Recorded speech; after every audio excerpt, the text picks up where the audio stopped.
Hey everyone, it's Carissa at sprinkledwithglitter.com. Thanks for stopping by today.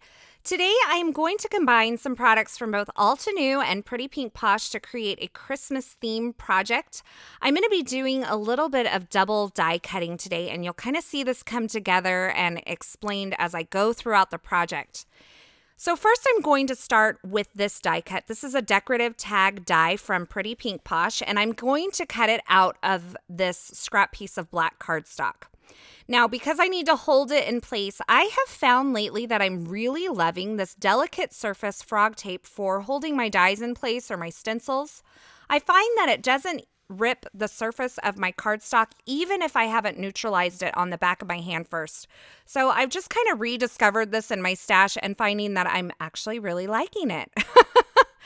So I've gone ahead and cut that decorative tag out of that black cardstock. And now I'm going to use this scallop border die from Pretty Pink Posh to cut this white glitter cardstock.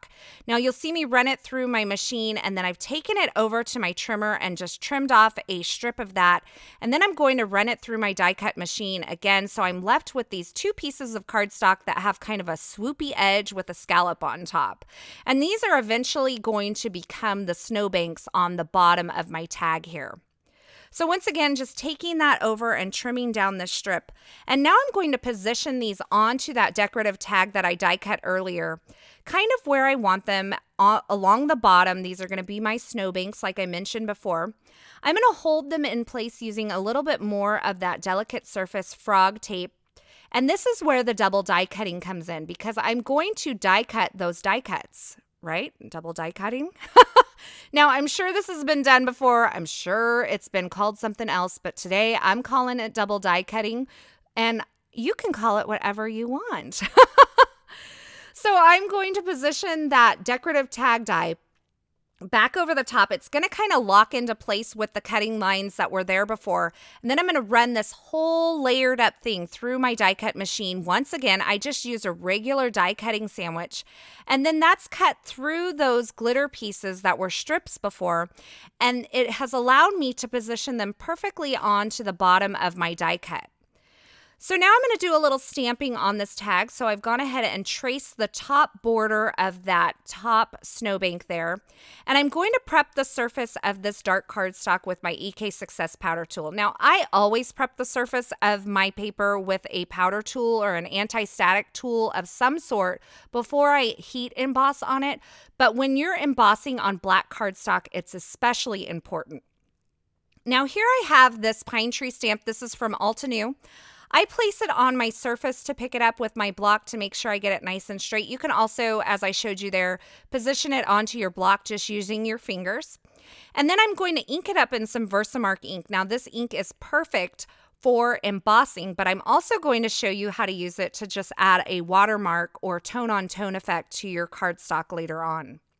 So I've gone ahead and stamped this twice onto the surface of my tag, and then I'm going to add a little bit of colored embossing powder. Now, this is some Ranger green embossing powder. I'm just pouring it over the surface of that Versamark ink, and that Versamark ink holds it in place. And then I can go ahead and heat set it with my heat tool. And you just want to kind of keep your heat tool moving. Make sure you don't leave it in one place too long. You can scorch your paper. And you just want to heat that embossing powder until it's nice and smooth and shiny and you don't see any more granules. Now, I decided after I stamped these trees that I wanted my snowbank a little bit lower. So what I did was I just repositioned that scallop border die over my already cut snowbank that I had there, and then I ran it back through my die cut machine. So now that I have my trees heat embossed, I'm going to go ahead and emboss my sentiment. Now, this sentiment is also from an Altenew stamp set. It is the Halftone Holidays stamp set. And this is the Christmas sentiment. And once again, I'm just placing that down onto my work surface, making sure I have it nice and lined up on those grid lines, and picking it up with this block that also has a nice grid line on it so I can make sure that I have it nice and straight on my block. I've prepped the surface of my vellum using my EK Success powder tool. Then I've inked up my sentiment with that Versamark ink, and then I'm just stamping it onto the top of my vellum. Once again, I'm just going to coat this in some embossing powder, but this time I am using the Ranger red embossing powder. Colored embossing powders are a great way to add a lot of different colors and shine to your project. They come in a lot of different effects, if you will, like glitter or metallics. Today I'm just using a couple of colored cardstocks. And once again, I've gone ahead and heat set that using my Hero Arts heat tool there.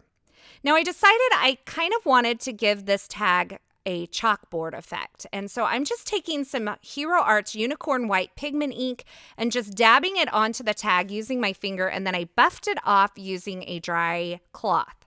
Now, in the end, I decided I liked it better plain. So I'm going to go back later on and I'm going to restamp this tag on just to a clean black surface, just like I did before. I'm going to skip the adding of the white pigment powder, or the white pigment ink, I guess, and then just reattach my snowbanks to that. But I did want to show you that that is an option. It's a fun effect to add, but like I said, I just liked it better, nice and clean and simple. So I'm taking my snowbanks now, I'm applying them to the bottom of my tag. They're going to line up perfectly along the edge of that die cut. I'm just using a little bit of foam adhesive to adhere those onto the bottom of my die cut. Now, first, I used a little bit of ATG tape runner adhesive to adhere that top layer, and I decided I wanted it to have more dimension, so I went ahead and carefully pulled it off and added my foam adhesive to the back of that. So I have a kind of double layer there, double dimension on the bottom of my tag with those snowbanks. Now, for the sentiment, I decided to go ahead and just fussy cut this. There are coordinating dies available for this stamp set, and I will link those in the supply list as well, but I just didn't happen to have them. So I'm just taking my scissors and just cutting around the edge of that embossed sentiment. Now you'll notice there, as you saw me cutting, I was kind of holding my scissors in one place and just pivoting my paper. You'll get a better cut image, fussy cut image, if you kind of move your paper rather than the scissors. It just kind of helps you get around those tight corners. And you can see that even though I didn't have the coordinating dies, I think it turned out pretty darn good there. So now I'm taking a piece of Hero Arts craft cardstock. This feels a lot like a brown paper bag, only thicker.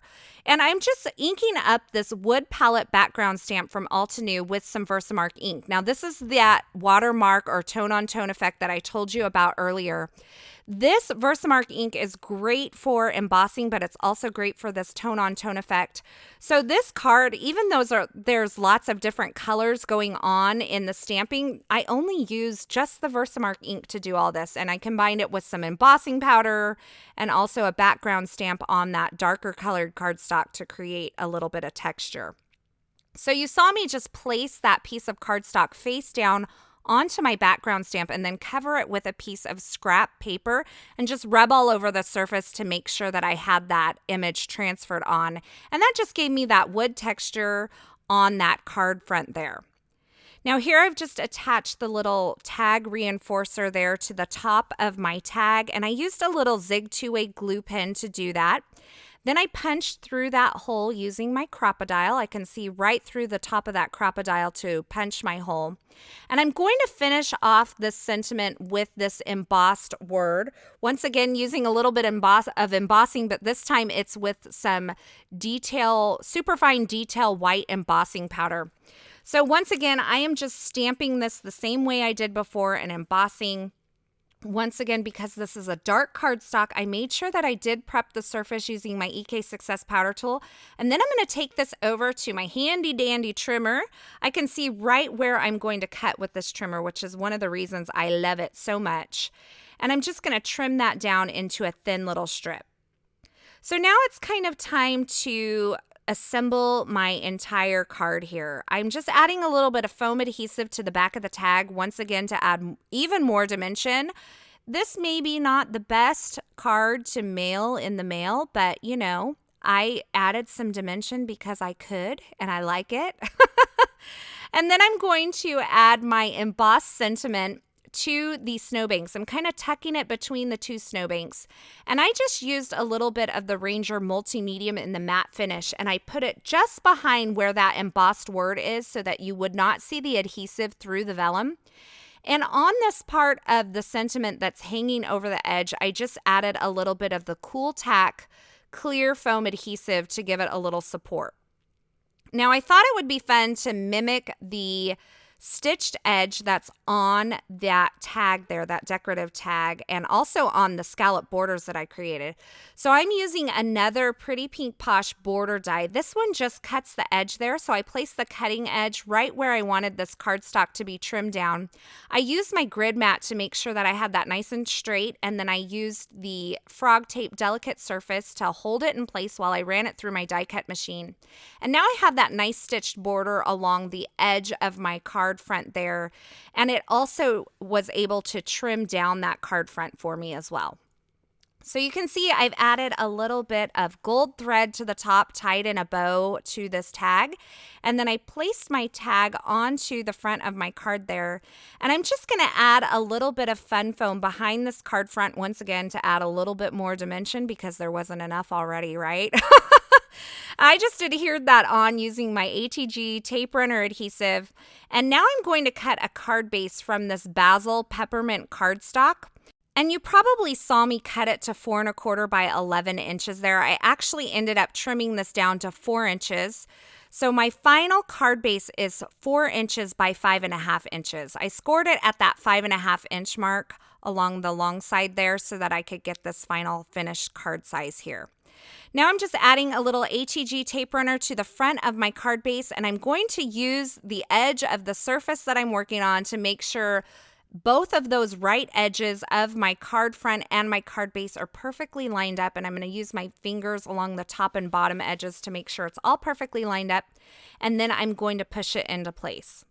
Now, what would be a Pretty Pink Posh and Altenew collaboration card without a few Pretty Pink Posh sparkling clear sequins? So I've gone ahead and added the 3mm and 4mm sizes to this card front, and I used a little bit of multi-medium in the matte finish for that.